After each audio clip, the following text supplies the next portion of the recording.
meus amigos, nós estamos aqui hoje na Igreja Batista com o pastor Soliel Bernardino da Silva. Ele é bacharel em teologia, formado pela Faculdade Teológica Batista Mineira. E nós vamos conversar um pouco com ele a respeito da Igreja Batista. O pastor Soliel, prazer muito grande estar com o senhor aqui. Obrigado. Muito obrigado pelo convite, de o senhor ter aceito o nosso convite. E a gente tem algumas perguntas a respeito desse programa. Afinal de contas, o evangelho hoje em dia, eu vou dizer o evangelho não, os evangélicos, principalmente agora nessa era de internet, as pessoas tragam muitas informações desconexas, assim, vamos dizer, a nosso respeito, dos evangélicos. E eu queria saber um pouco a respeito da Igreja Batista, o que vocês pensam a respeito dessas questões, Então, o pastor Soliel, ele vai nos dizer aqui, quanto tempo, pastor Soliel, o senhor é pastor da Igreja Batista? Eu formei em 1981, mas eu sou pastor desde setembro de 1980. E o senhor sempre foi pastor batista? Sempre fui pastor batista, sempre estive na liderança do trabalho batista em Minas Gerais. Nasceu em uma igreja batista? Essa palavra nasceu significa que meus pais já eram crentes batistas. Isso. E eu comecei a minha ida para a igreja, caminhada para a igreja desde neném, frequentando uma igreja batista. Nunca deixei de ser pertencente a uma igreja batista. Certo, ótimo. E o senhor é pastor desde quando? Desde setembro de 1980. 36 anos e alguns meses. É muito tempo, muita caminhada, hein? Já tem um pouquinho. Muita caminhada. Pastor, olha só, tem uma pergunta um pouquinho grande aqui. Se vê muita coisa bizarra a respeito de crentes, entre aspas, crentes ou evangélicos, principalmente na internet hoje em dia, que está uma rede que não tem controle. E cria-se uma imagem de que os evangélicos são malucos, não estudam, não têm cultura, não se divertem, enfim. Fale um pouco sobre esse assunto para nós. A internet é um campo aberto. Ninguém tem domínio praticamente sobre o que ali é colocado. Há muita coisa extravagante realmente, mas também há muita coisa boa. Os evangélicos, de um modo geral, são estudiosos. Haja vista a contribuição dos evangélicos para a educação em Minas Gerais, no Brasil e até no mundo. Porque os batistas estão em grande parte do mundo inteiro, A Aliança Batista Mundial, ela abraça os batistas de todas as nações. E isso é muito importante. E há uma grande contribuição. Eu, por exemplo, além de ser formado em teologia, eu também sou graduado em pedagogia, tenho pós-graduação na área de gestão de pessoas, de sorte que nós não somos apenas pessoas que pegam a Bíblia para aprender a ler, mas pessoas que estudam a palavra. Sim, e além de estudar a palavra, estudam outras coisas também. Sim, nós temos... Está alienado. Não, nós somos leitores assíduos de livros, jornais, revistas, internet. Hoje, quem não consulta a internet, quem não vai à internet fazer pesquisa, de fato fica ultrapassado. Há uma grande busca pelo conhecimento, mas o conhecimento maior que nós precisamos ter não é o da cultura secular em si. O conhecimento maior é o da palavra de Deus para poder ensinar certo ao povo. Sim, eu digo porque não se imagina, as pessoas aí fora não imagina um evangélico sendo um médico, um advogado, um juiz. E temos muitos pastores, inclusive pastores, não só membros de igrejas, mas muitos pastores que são cientistas, médicos, são juízes. Nós temos pessoas nas mais variadas camadas da sociedade. A Igreja Batista, pastor, obviamente é uma igreja muito conhecida, mas numa visão geral, a pergunta clássica do nosso programa, qual é a dos crentes batistas da sua convenção? A Igreja Batista pertencente à Convenção Batista Brasileira, ela é denominada por muitos como a igreja tradicional. Na verdade, não existe igreja tradicional. Existe uma igreja batista que pertence à Convenção Batista Brasileira. como existe Igreja Batista, que pertence à Convenção Batista Nacional. Sim. E tem outros tipos de batistas. Na verdade, o pessoal diz que os batistas da Convenção Batista Brasileira são tradicionais por causa da sua maneira de ser. Na verdade, há um fundamento nisto. Nós seguimos a tradição dos apóstolos, que é o que nós aprendemos na palavra. Nós temos o Evangelho para nós com base na tradição, no ensino dos apóstolos. Aquilo que eles traduziram do aprendizado com Cristo. Eles então trouxeram para nós, tanto que o apóstolo Paulo vai dizer que o Senhor aparece a ele por último e ele se sente aquela pessoa fora do tempo, mas perfeitamente enquadrado, e é ele quem vai disciplinar o conteúdo, na maioria das vezes, o conteúdo de uma igreja batista, o conteúdo doutrinário de uma igreja batista. Na verdade, nós temos práticas diferentes? Temos. Diferenciamos na prática dos neopentecostais, dos pentecostais e até mesmo dos batistas renovados em algumas questões. Alguns dizem que nós, por exemplo, não temos Espírito Santo, o que não é verdade. Nós cremos de forma diferente. Eu vou te cortar só um minutinho que eu vou entrar nessa pergunta aqui, aí eu completo a pergunta, o senhor já me completa a resposta aqui. A Igreja Batista, no qual o senhor é pastor, é considerada uma igreja tradicional, o senhor já explicou a respeito disso, né? Uma vez que temos batistas renovados, pentecostais, neopentecostais, o que quer dizer então uma batista tradicional, o senhor explicou, mas e a neopentecostal, a pentecostal, o senhor tem pelo menos uma ideia a respeito disso, do que diferencia vocês? Sim, é a forma de interpretação da doutrina, a forma de prática, basicamente de culto, né? Então são os dois pontos, as questões doutrinárias e a forma de realização dos cultos. Nós os batistas primamos pelo ensino da palavra. Nós somos conhecidos por ensinar a palavra. A palavra está para todos e nós primamos por esse ensino. O que difere, por exemplo, é que nós não cremos como eles creem. Nós cremos que os batistas, por exemplo, são batizados no Espírito Santo. Aí entra a nova pergunta, hein? São batizados no Espírito Santo com base no que a Bíblia diz. Eu tô gostando desse papo, porque o pastor ele já está me antecipando as questões que eu já quero saber e tenho certeza que você de casa está querendo saber também. Olha só essa pergunta que interessante, ela vai ficar... para outras pessoas que não fosse o senhor que eu já conheci, já está bem tranquilo, mas talvez seria uma pergunta polêmica, eu não acho. Mas olha só, talvez o grande questionamento das igrejas batistas, também outras igrejas, além das outras igrejas batistas, é a questão espiritual. A igreja batista tradicional é uma igreja fria? Primeiro ponto. Vocês creem no batismo com o Espírito Santo e dom de línguas, revelação e etc? E por quê? Então é uma igreja fria? Primeiramente, não existe igreja fria. Existem formas diferentes de se conduzir no culto. Perfeitamente. Não existe igreja fria. Como também não existe igreja quente. Né? A forma de cultuar é que as pessoas então denominam. Aquela igreja é mais e essa igreja é menos. Né? Sim. Mas do ponto de vista, por exemplo, que é a questão doutrinária, eles alegam que nós somos assim mais, digamos assim, mais pacatos, menos extravagantes, porque nós não temos o Espírito Santo. O que não é verdade. Por exemplo, nós cremos no que está escrito na Palavra de Deus. Em Atos 19:2, o apóstolo Paulo encontra um grupo de discípulos de João e faz uma pergunta crucial. Recebestes vós o Espírito Santo quando crestes? E eles responderam, nós nem sabemos que haja Espírito Santo. Então o apóstolo Paulo vai explicar para eles.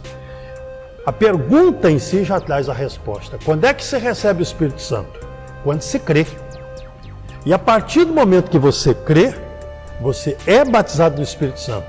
A partir daí, o processo que a Bíblia fala, enchei-vos do Espírito, é a partir daí que vai acontecer todo esse desenvolvimento. Quanto mais você busca, buscar Deus, conhecer da palavra de Deus, mais você se enche do Espírito. E aí vem essa questão das revelações, línguas estranhas, o senhor crê, a igreja do senhor crê nisso, como é que funciona? Na verdade, nós não cremos nessas coisas. Nós não cremos em revelação, porque o que já está revelado na palavra. Já está na Bíblia. Senão nós vamos ter que continuar escrevendo a Bíblia. Sim. E aí ninguém tem parâmetro para nada. Entendi. Então o que a Bíblia fechou ali, aquilo ali é o que cremos. Não há revelação extra bíblica.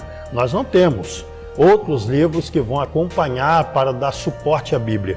O que nós temos de livros para estudar são comentários, são interpretações daqueles textos, que às vezes são mais difíceis mesmo, né?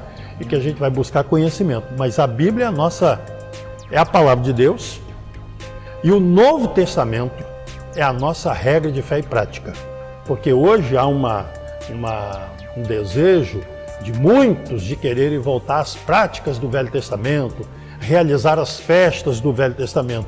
Quando a graça de Cristo foi revelada ao homem, essas coisas ficaram para trás. Então nós não temos que mais voltar a praticar os rituais do Velho Testamento. Não temos necessidade disso. Por quê? Porque Cristo é a razão da nossa fé. Por isso que o Novo Testamento é a nossa regra de fé e prática. Então, voltar essas questões que nós estamos vendo hoje, que está meio na moda, as igrejas cristãs evangélicas sendo judaizadas, está fora de questão para a Igreja Batista. Então. Do ponto de vista bíblico. Nem batista, do ponto de vista bíblico. Do ponto de vista acabou. Bíblico. A Bíblia diz que a lei e os profetas, duraram até João. Depois disso, é Cristo, a graça de Cristo, porque é pela graça que somos salvos. Não precisamos mais de ritual, não precisamos mais de imolar nenhum animal, derramar sangue, não precisamos mais de holocaustos, não precisamos de mais nada disso, fazer festas, como no Velho Testamento. Sim. Por quê? Porque Cristo é a nossa esperança. A Bíblia diz que Ele é a nossa Páscoa. Ou seja, em Cristo fechamos toda essa questão de prática. Então, eu concordo com o senhor, né, em muitas coisas que o senhor diz. Na verdade, eu não tenho que concordar com nada. Na verdade, a ideia eu falo sempre que a ideia é que o nosso espectador tire suas conclusões. Mas algumas vezes eu acabo me cedendo alguns comentários. Certo. Mas realmente é muito claro a sua explicação, não deixa dúvida, né, a respeito da Bíblia e tudo. Porque o manual é a Bíblia, tem pessoas que não têm a Bíblia como manual, então não tem como a gente ter um parâmetro de debate. Uhum. Mas eu vou fazer uma outra pergunta aqui, depois eu vou me lembrar que eu quero falar sobre um outro assunto. Mas olha só, muitas pessoas têm uma ideia de que só os evangélicos têm razão, que só os evangélicos vão para o céu, que só o evangélico que é a doutrina correta, ir para o céu, Jesus voltar, buscar a igreja, Nova Jerusalém que desce do céu, só o crente vai para o céu, qual crente que vai para o céu? Porque hoje a igreja evangélica está dividida, né? Tem igreja que prega uma coisa, tem igreja que prega outra. Afinal de contas, só os evangélicos vão para o céu ou tem outro caminho além dos evangélicos? Como é que funciona essa coisa de ir para o céu? Sim. Primeiro, nós cremos no céu, como também cremos no inferno. Né? A Bíblia diz que quem crê tem a vida eterna e quem não crê já está condenado, João 3,18. De sorte que o céu é uma realidade. E eu, como pastor e crente em Cristo Jesus, claro, eu tenho a esperança e prego essa esperança para aqueles que me ouvem acerca do céu. Agora, com relação a essa questão, não é? Só os evangélicos vão para o céu, eu mudaria o foco.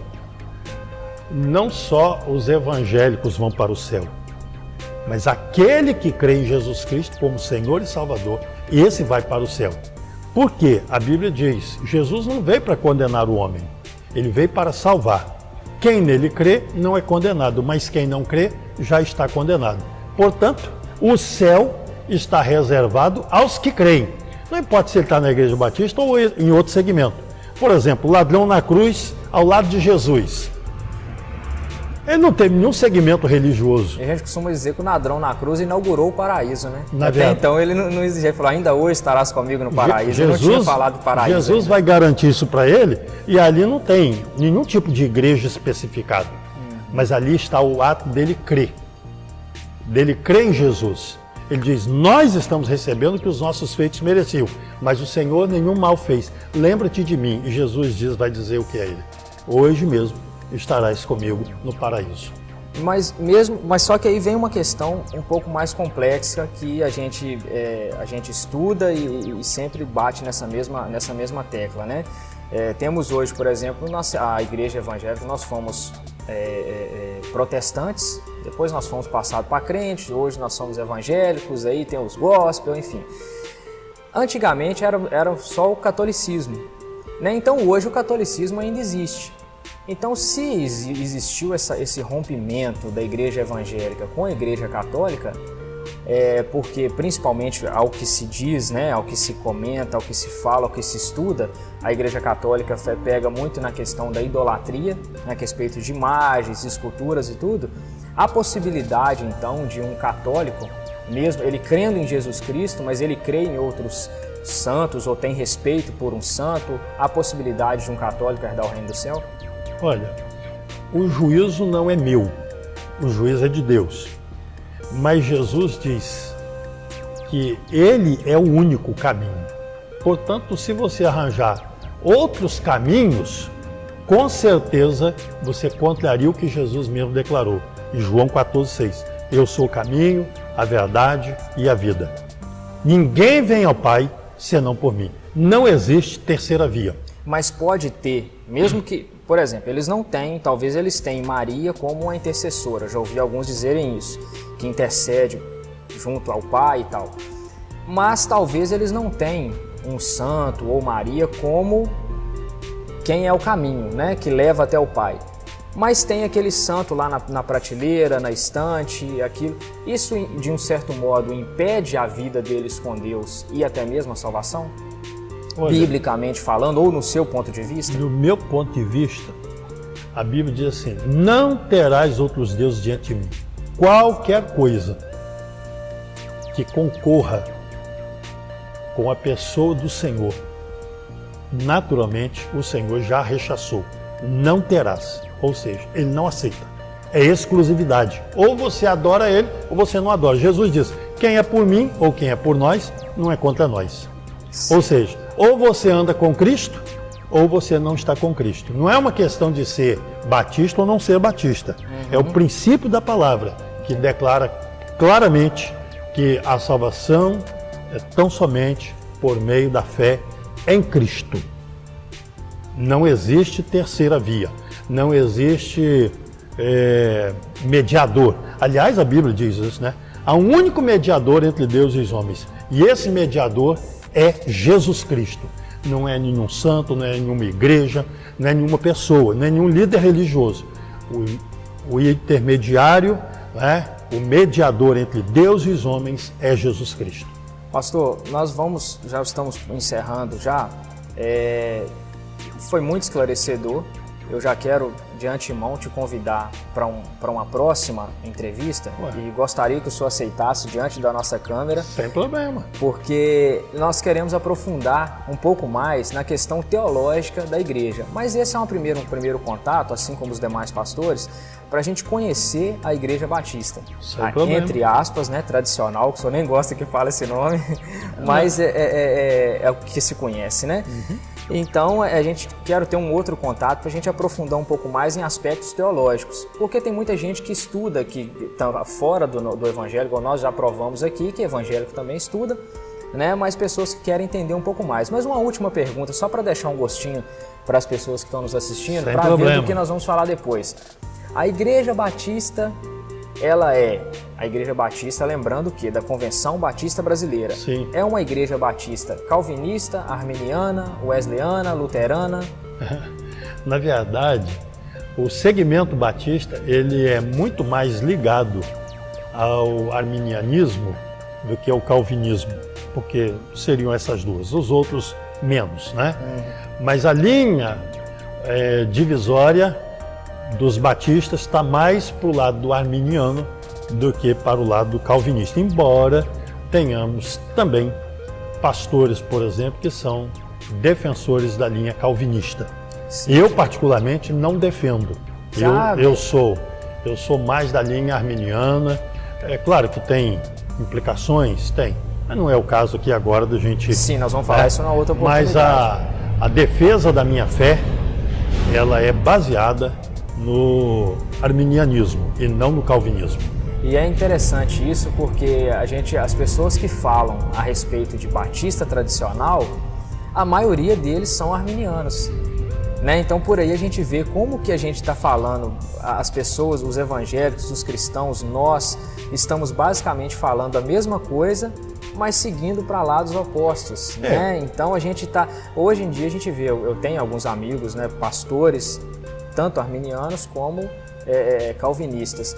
E, inclusive o que o senhor disse aí, tem pastores batistas que defendem o calvinismo, na faculdade de teologia mesmo, da Convenção Batista Nacional também, tem professores batistas de essência arminiana, mas que se denominam calvinistas. E só para as pessoas entenderem em casa a respeito de calvinismo e arminianismo, dá uma pesquisada no Google aí por enquanto, o que é calvinista, o que é arminiano, o que é luterano, o que é wesleyano, e porque a gente vai falar sobre isso na outra oportunidade. A igreja mais falada sobre calvinistas são os presbiterianos. Nós vamos conversar com o pastor, já tem entrevista marcada com o pastor sobre isso, nós vamos falar, mas é interessante a fala do pastor aqui, que ele diz que a igreja deles normalmente está mais voltada para o arminianismo. E só para deixar uma pimentazinha aí, a igreja Assembleia de Deus, que é totalmente dita pentecostal e tudo, é também arminiana. Então olha como que essa coisa é complexa. Agora eu vou conversar com um pastor assembleiano e falar, você também é arminiano, o outro é arminiano e vocês se divergem nas opiniões. Mas isso é igual a nossa casa. Ó, eu tenho a minha casa, você tem a sua casa. Sim. A forma de governar a minha casa, garanto para você, é bem diferente de você governar a sua. Ou seja, e somos família do mesmo jeito. Mas essa é a ideia do Qual é dos Crentes, meus amigos. A ideia do Qual é dos Crentes é exatamente isso, é explicar que por mais que exista essa diferença toda, nós somos muito iguais, muito parecidos. Agora, tem formas de governar diferentes, como o pastor bem disse. Agora, questão de, igual ele diz, o senhor disse muito bem, de eu não vou determinar quem vai para o céu, quem vai para o inferno, eu também não sou muito dessa linha de ficar falando a esse respeito. É melhor estudar, né? Porque o juiz é de Deus. O juiz é de Deus. É ele que vai julgar, não sou eu. E eu costumo dizer o seguinte, eu costumo falar que ainda hoje, o Jesus ainda é o nosso advogado, ele nem se colocou como juiz, né? A gente pega e já faz juízo na frente dele, fica estranho, né? Fica meio puxado. Pastor, muito esclarecedor tudo que o senhor disse aqui. Eu quero aprofundar um pouco mais depois a respeito de teologia com o senhor, a gente falar um pouco mais sobre aspectos teológicos, né, até mesmo dentro da doutrina batista. Nós não falamos nada sobre doutrina batista, nós não falamos nada se a igreja batista interfere na vida dos cristãos batistas lá fora, e o senhor já me disse aqui em off que não interfere, cada um segue a sua vida, né? Embora a igreja mantenha a sua disciplina, né? A igreja não interfere, mas mantém a disciplina. Ou seja, existe um padrão, existe uma norma, como qualquer segmento tem. Se você quer ser um batista, tem que seguir uma norma, né? Sim, ninguém é obrigado. Agora, uma vez que você começa a extrapolar e você não se ajusta, automaticamente a igreja tem o processo dela de disciplina para que o corpo se mantenha dentro de uma linha de conduta mais coerente com aquilo que ela prega. Sim. É uma forma até de ajudar a comunidade, né? Sim. De ajudar a comunidade a seguir um caminho correto. Pastor, muito obrigado. Eu que agradeço. Eu estou realmente muito satisfeito pela nossa conversa. Amém. E a gente vai ter uma nova conversa, espero quanto antes. É só marcar. Então, a gente vai marcar essa conversa. Muito obrigado. Tá bom. E até uma próxima. O programa Qual é dos Crentes vai ficando por aqui e até a próxima.